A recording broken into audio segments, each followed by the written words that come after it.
দর্শক, আমি এখন কথা বলতেছি বীরকাদের ইউনিয়নের সম্মানিত চেয়ারম্যান সাহেবের সাথে। তো মেলাতে এসে ওনার সাথে দেখা হয়ে গেল, ভালো লাগলো। তো ওনার কাছে আমি জানতে চাচ্ছি, এই যে সার্বিক যে মেলা আপনি দেখলেন, কেমন লাগলো? বিসমিল্লাহির রহমানির রহিম। আমি বীরকাদার ইউনিয়নের চেয়ারম্যান মোহাম্মদ সেলিম উদ্দিন। আমি 90 সালে পিলখঞ্জ বিয়ে করেছি। এখানে আমার শ্বশুরবাড়ি। পিলকুঞ্জ আপনার হচ্ছে শ্বশুরবাড়ি। আমি শ্বশুরবাড়িতে 90 সালের পর থেকে যে এই পিলখঞ্জ এই মেলা মাহফিলে আমি দেখেছি, মনে হয় কাল উপজেলার মধ্যে সবচেয়ে মনে হয় বড় এই এই মেলা বা এই শোভা।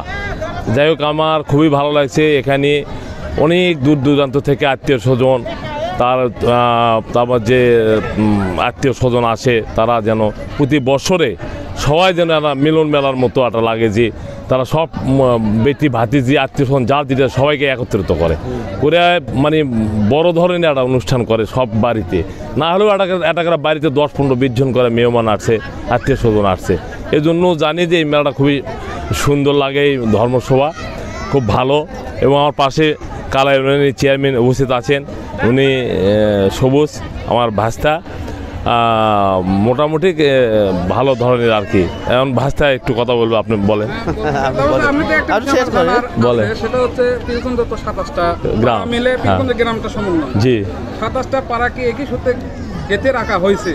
এই যে পিলকুঞ্জ যুগের পর যুগ যে একটা ঐতিহ্য, পিলকুঞ্জ গ্রামের একতা, এটা শুধু আমাদের কালা ইউনিয়ন না, গোটা বগুড়াতেই খুব বিরল বা এরকম খুব কম দেখা যায়। এই যে পিলকুঞ্জবাসীর যে ঐক্যতা, এই বিষয়টাকে আপনি কিভাবে দেখেন?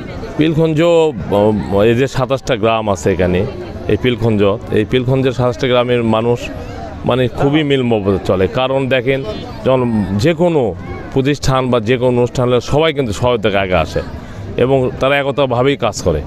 তারপরেও আপনারা দেখেছেন যে ভোটের টাইমে আসলেও তারা কিন্তু একতাভাবে ভোট করে, মানে বাইরের কাউকে ভোট দিতে চায় না তারা। যাই হোক, সবাই একতাবদ্ধই কাজ করে আর কি। এটা ভালো লাগে, খুব ভালো লাগে। সম্মানিত চেয়ারম্যান সাহেবকে, তিনি আমাকে তার মূল্যবান, অতীব মূল্যবান সময় থেকে কিছু সময় আমাকে দিয়েছে। আপনাকে অসংখ্য ধন্যবাদ।